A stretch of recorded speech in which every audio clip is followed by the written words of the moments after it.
میں جوان ہوں تو میں کیا کر رہا ہوں اپنی جوانی کے لیے؟ کیا میری پلاننگ ہے؟ کیا میرا فیوچر فورکاسٹ ہے؟ میں کہاں جا رہا ہوں؟ دنیا کدھر جا رہی ہے؟ میں کہاں جا رہا ہوں؟ یہ بہت مہم ہے عزیزان محترم. میرا اپنے جوانوں سے مطالبہ ہے کہ اپنے آپ کو دنیا کی ہر فیلڈ میں آگے لے کر آئیں, ایجوکیشن میں آگے لے کر آئیں. کیوں اپنے آپ کو لوگ گریٹ سمجھتے ہیں؟ کیوں اپنے آپ کو سمجھتے ہیں کہ ہم نہیں کر سکتے؟ کیوں نہیں کر سکتے؟ مگر جو کر رہے ہیں ان کے پر لگے ہوئے ہیں.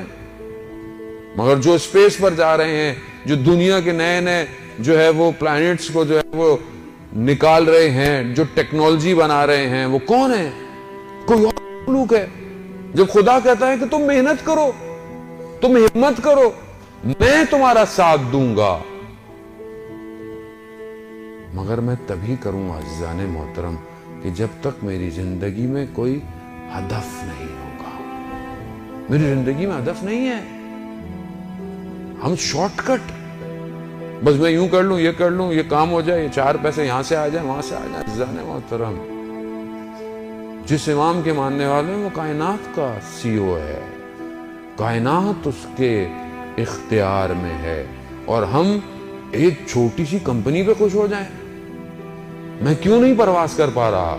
کیونکہ میں سوچ نہیں رہا بڑا, میرا ہدف نہیں ہے. ایک اسپیکر کہنے لگا کہ ایک ٹیچر کلاس میں اپنے گئی, اس نے دیکھا کہ بچہ جو ہے وہ بہت ہی عجیب و غریب ہے, دروازے کے ساتھ الٹی سیدھی مستیاں کر رہا ہے. میں گئی تو مجھے غصہ آیا, میں نے کہا کلاس سے باہر نکل جاؤ. نکل گیا. میں نے پرنسپل کو جا کے بولا کہ یا تو میں ہوں یا تو یہ بچہ ہو. برداشت نہیں کیا کہ بچہ بدتمیز ہے, نکال دیا اس کو. تو پھر میں جب ٹیچرز کے ساتھ روم میں گیا تو میں نے کہا کہ میں نے یہ کر دیا. تو ایک ٹیچر نے کہا کہ آپ کے پاس سارے وہ الفاظ نہیں کہ آپ سب دروازے کھول سکیں. مجھے بہت غصہ آیا, لیکن میں بیٹھ کر میں نے سوچا کہ صحیح کہہ رہا ہے. میرے الفاظ وہ نہیں کہ جو ہر دروازے کی چابی ہوں. کہتے میں نے ایکسٹرا پڑھنا شروع کر دیا, مختلف بچوں کے بیہیویئرز کو جاننا شروع کر دیا. پھر میں اس مقام پر پہنچ گئی کہ جب بھی اسکول میں کوئی بھی آڑا ٹیڑھا شیطان بچہ ہوتا تھا, سب کہتے تھے کہ اس ٹیچر کو دو, یہی سب صحیح کر سکتا ہے. یعنی ہدف ہونا ضروری ہے. میری لائف میں جب کوئی مشکل آتی ہے میں تو لرزنا شروع ہو جاتا ہوں. یہ مشکلات اپورچونٹیز ہیں, ان کو اویل کریں. جب خدا مشکل میں ڈال رہا ہے, خدا کچھ دینا چاہ رہا ہے, خدا کچھ سمجھانا چاہ رہا ہے. ہمارے پاس آتے ہیں مولانا صاحب سب کر لیا, ساری چیزیں کر لی, دعائیں کر لی, وظیفے کر لیے, سب کر لیا, مگر پھر بھی کام نہیں ہو پا رہا. عزیزان محترم, کہیں کوئی سوئی پھنسی ہوئی ہے, یا تو کوئی ایک نیک کام تھا جو آپ نے چھوڑ دیا ہے, یا کوئی ایک ایسا غلط کام ہے جو آپ نے کرنا شروع کر دیا ہے. کوئی ایک چیز ہے. عزیزان محترم, خدا نہیں چاہتا اپنی مخلوق کو عذاب دے یا سختی میں رکھے یا غضب دے. جب ایک بچہ ڈرائنگ بناتا ہے پیپر پہ اور آپ اس کو ذرا سا یوں کر دیں, وہ ناراض ہو جاتا ہے, کہتا ہے یہ کیا کیا؟ آپ کہتے ہیں 2 تو لائنیں تو تھی, کیا ہوا, دوبارہ کھینچ لو.